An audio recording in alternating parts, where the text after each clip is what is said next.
have been happy to see so many of you show up for him. Skip that part. If you came to the funeral, then you heard the story about his life. He was the second youngest of 7. He grew up here in Madison County, where he learned construction from Grandpa Olin. In 1968, he joined the Navy and was sent to Vietnam as a Seabee, where he spent the next year and 6 months. He once told me, whenever I asked about it, I built bridges so they could blow them up. In the 80s, he started Olin Construction, Inc., which was the bedrock of my childhood. He closed those doors in 2008 and retired. He led an impressive life, but my focus today will be on who he was to me as a dad. He was as generous as he was adventurous, and he knew how to throw a party. Some of you here may remember the company barbecues. They may have technically been for the employees of Olin Construction, but everyone was invited. I know I wasn't the only person who looked forward to them every year. Some of my family and some of the employees would play live music. My mom baked hundreds of cookies, and not a single one survived. And there was an open bar all night. I'm pretty sure he roasted an entire pig for each one, and he always had a big pot of Brunswick stew and bowl peanuts. I remember being a kid wanting to help him get the hog ready for the grill. He had to gut it himself, removing the intestines and even the eyes. He gave me those, and I ran around all day trying to scare anyone I could. My mom was not fazed. I was a self-proclaimed tomboy, so I wanted to do everything my dad and my boy cousins were doing. He taught me how to fish, drive golf carts and tractors, how to ride a horse, almost everything except a regular car and a bike. I came home every night just as muddy and dirty as him and the dogs. My friends were often afraid of my dad because of his size, but I always knew he was just a giant teddy bear. I was a daddy's girl, always clinging to the back of the four-wheeler or bouncing around on the golf cart as he sped around the property, and I chanted, "Go faster!" I remember being called Little Bobby a few times when I tried to act like a supervisor at his construction company or on some of the jobs. He used to sit in this pink armchair in their bedroom every night in that corner there. And I would run and jump on him and trying to wrestle, but he would just tickle me until I hit the floor. But I usually would run out and come running back in for more. I've said to several people that if I'd had a video camera and YouTube growing up, I could have been rich and famous just by posting videos of his antics.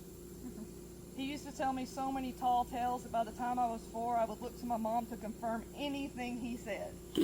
He could say the sky was blue, and I would look at her. He told me so often that I was a Martian that they picked up from a UFO at the top of the hospital. He once went elk hunting, and he called when he was almost home to tell me he bagged one, knowing I was already mad about him going anyway. I angrily told him over the phone, "Don't come home," and gave my mom the phone back. He showed up later with a toy elk.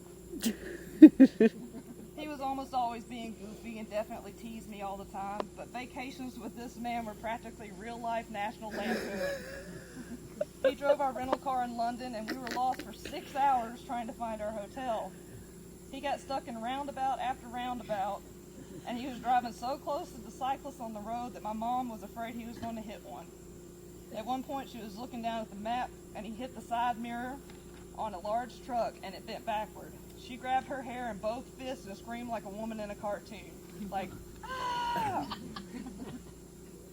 The next day didn't go any smoother leaving the city. We got a flat tire and had to allow a stranger to get in the car to show us how to get the hell out. I saw so much of the world because of these amazing trips he and my mom planned for us, sometimes multiple times a year.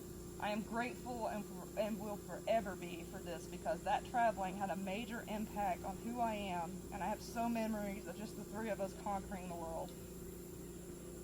He was larger than life, like a character from a storybook.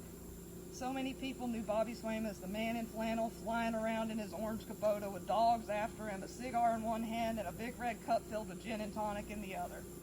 He really didn't have his hands on the wheel much. That's how he ended up in the pond a few times. I'll never forget when our vet, Dr. Phillips, called while I was working at Burger King to say she had just driven past our property and saw the Kubota in the pond but couldn't see my dad, so she wasn't sure if he was okay. And she couldn't stop because she was already on her way to an emergency. I called my roommates at the time, and they were already on their way home, so they floored it to get there, worried he was drowning.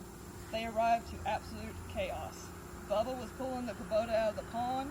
My dad was soaked up to the waist smoking a cigar. My aunt was there, and her friend almost drove her car off into another pond trying to leave.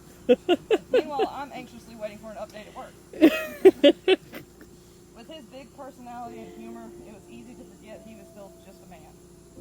Demons haunted him that he never exorcised. He didn't let people in except to a certain extent, and he drank too much for too long. He kept all his pain, fear, misgivings, and even happiness inside. He never wanted to ask for help, and he never sought it out. This is probably why we stopped getting along later in life, at least partially. Animosity and resentment grew, and was never reconciled. That much pain could only exist because there was once so much love. I'm not proud that it took him passing away for me to start healing. But I'm afraid that's the reality for many parents and kids who don't have that chance. I was able to tell him goodbye, but I don't know if he could hear me. I told him he had to be going somewhere better than here. The animosity, the resentment, and the anger are gone. Excuse me. I can see him more clearly now for who he was as my father. As a businessman, as a friend, as a husband, a brother, and a human being, neither perfect nor ruined. He was my daddy, and you only get the one. I love him. He didn't specify much after he was gone, but he mentioned more than once he'd like to have some of those ashes gathered at the big pond. So I'm going to do that for him today. I love you, Daddy. This pond himself, with some help, filled it up, kept it stocked. He loves this pond. Ain't that appropriate? Yep. He loved this pond and he wanted to make sure part of him stayed. So, I don't know if there's something special you're supposed to say, but Daddy, you built this lake.